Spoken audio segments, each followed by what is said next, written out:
Ito ang sinasabi ko, pakinggan nating mabuti.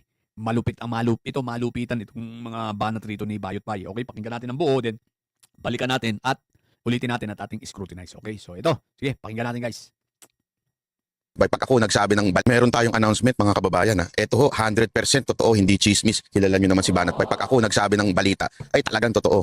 Sabi daw ng INC at nais itong iparating sa lahat ng mga congressman. Kaya i-share nyo ito sa mga congressman nyo. Ang lahat daw ng pipirma sa impeachment ni VP Sara Duterte ay blacklisted na sa INC. Yan po ay A1 information. Kaya siguradong sigurado yan. Kaya iparating nyo sa mga congressman. Ang lahat po ng pipirma sa impeachment blacklisted na sa INC. O yan. O, bago natin ulitin at scrutinize, okay, may tanong ako sa inyo. O, may napansin ba kayo? Ano ang inyong napansin sa kanyang mga sinabi?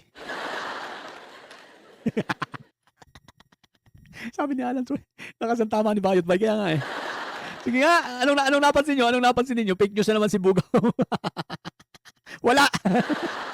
O sige. O sige, ito, scrutinize natin. Pag ako nagsabi ng meron tayong announcement mga kababayan ha. Ito ho, 100% totoo, hindi chismis. O yan ha. Yun, sinabi niya, ito, 100% totoo, hindi chismis. O dito ha, bagamat alam natin na bobo itong si Bayot Bay, huhubaran pa natin ang sobrang kabubuhan. Ha? Ha? Uhubaran natin ha, ang sobrang kabubuhan. Nauutal tuloy. O yan ha, maliwanag. Sabi niya, ano sabi ni Bayot Bay? Ulitin natin. O. Announcement mga kababayan ha. Ito ho, 100% totoo, hindi chismis. O ha, 100%. Ito ay totoo ito, hindi chismis. So ibig sabihin, siguradong sigurado, totoo ha, totoo. At hindi chismis. Okay ha? Totoong totoo, sige. Ito, INC na puro kadiliman ng turo. Okay, sige. Kilala nyo naman si Banat Bay. Pag ako nagsabi ng balita, ay talagang totoo. O yan o, yabang pa no? Pag siya daw nagsabi ng balita, ay talaga daw totoo. O mga didilis ha, kilala nyo daw si Bayot Bay. Pag siya daw nagsabi ng balita, ay siguradong totoo. Ha? Sabi niya, pag siya ang nagsabi ng balita, siguradong totoo. Okay ha? Tingnan natin ha. Sabi daw ng INC. O yun lang. Ano ang ganda napansin nyo? Ha?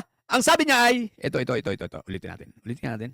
Ako nagsabi ng balita, ay talagang totoo. Okay. Sabi daw ng INC. O diba? Ang sabi niya ay, sabi daw. Sabi daw. O yun, ang talino ni Joey. O bakit may daw? Eh di ba sabi niya, totoong-totoo ang kanyang balita? Pag sa kanya nang galing, siguradong sigurado. Ang tanong ay, bakit may daw?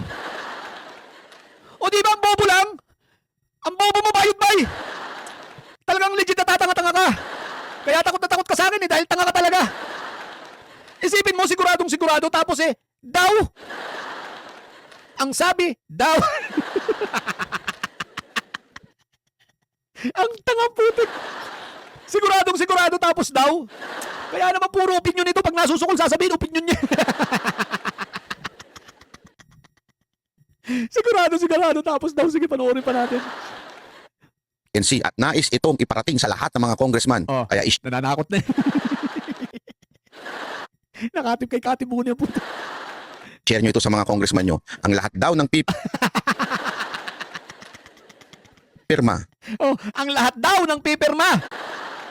Ayan ha, nakakadalawang daw na. Yung siguradong sigurado ha. Nakakadalawang daw na.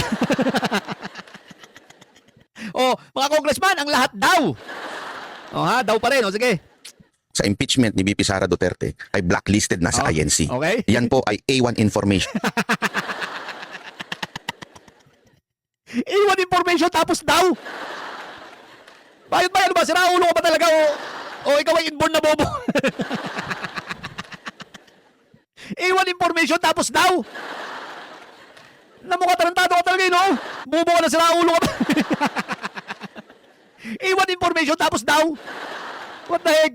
Kaya siguradong sigurado yan.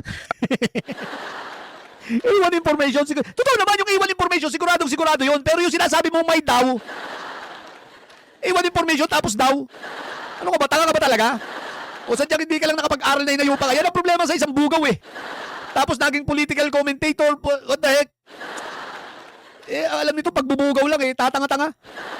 Isipin mo, A1 information tapos daw. Kaya iparating nyo sa mga congressman ang lahat po. Tanga, paano maniniwala sa'yo, congressman? Ang A1 information mo may daw. Siguradong sigurado ka pero may daw. Tanga po. Ng pipirma sa impeachment. blacklisted na sa INC. Yun naman eh. Yan ang dahilan. Kaya hindi natatakot ang mga congressman at magugulat tayo sa Monday kung ilan ang boboto ha. Kaya hindi natatakot sa inyo ang mga congressman, tatanga-tanga kayo eh. Wala kang pinagkaiba kay Kati Buni. Ang sabi, ganyan-ganyan si Kati Buni. Di ba? Ang sabi, A1 information. Pero sabi niya, laging may daw. Di ba? Tatanga-tanga naman kayo eh. Anyway walang confirmation sa ganito ang INC at tagapagsalita ng INC walang sinasabing ganito. Ang tanong, tagapagsalita ba ito si Kati Buni at si Bayot Bay? Parehas hindi. Kayong dalawang bobot si Raulo, ba't hindi kayo mag-INC? Bakit ayaw nyo lumipat sa INC kung naniniwala naman pala kayo sa INC? Di ba? Kayo nga na dalawang nagpapanggap ayaw ninyo lumipat sa INC kasi ang paniwala nyo sa INC kulto. Hindi kayo naniniwala, di ba? Dahil kung naniniwala kayo, hindi dapat lumipat na kayo diyan. Parang si J. Dokling, panayang papuri sa KOJC pero ayaw naman maging miyembro. Gusto lang itatanggap ng bayad pero ayaw maging miyembro. Si Lorin na manananggal, si Eric Celis, mga panayang papuri, ayaw naman maging miyembro ng KOJC. Itong mga bayoteros, ayaw din mga maging miyembro ng KOJC. Di ba mga bobo talaga mga inayupak, pare-parehas? Kasi nga alam nila na parehas kulto siguro. Ang pananaw nila mga kulto ang mga ito. Di ba? Ang ibig ko lang sabihin kung ang pananaw ninyo magagaling na reliyon yan, ba't hindi kayo magsipaglipatan dyan? Di ba? O balik tayo kayo sa sinabi ni Bayot Bay A1 information, sigurado siya. At ang sabi niya ay daw. sigurado pero lahat ng pinagsasabi ay may daw. Sira ulo talagang Bayot Bay ito. Sino ba naman magpapaniwala pa sa mga to? Okay, sige. So, yun lang. At hanggang dito na lang tayo at abangan nyo mga content ko pang iba at ang susunod nating live. Salamat po sa lahat ng mga dumating at sa lahat ng mga nanood. Nawa nakapulot kayo ng mga ilang mga kalokohan sa araw na ito.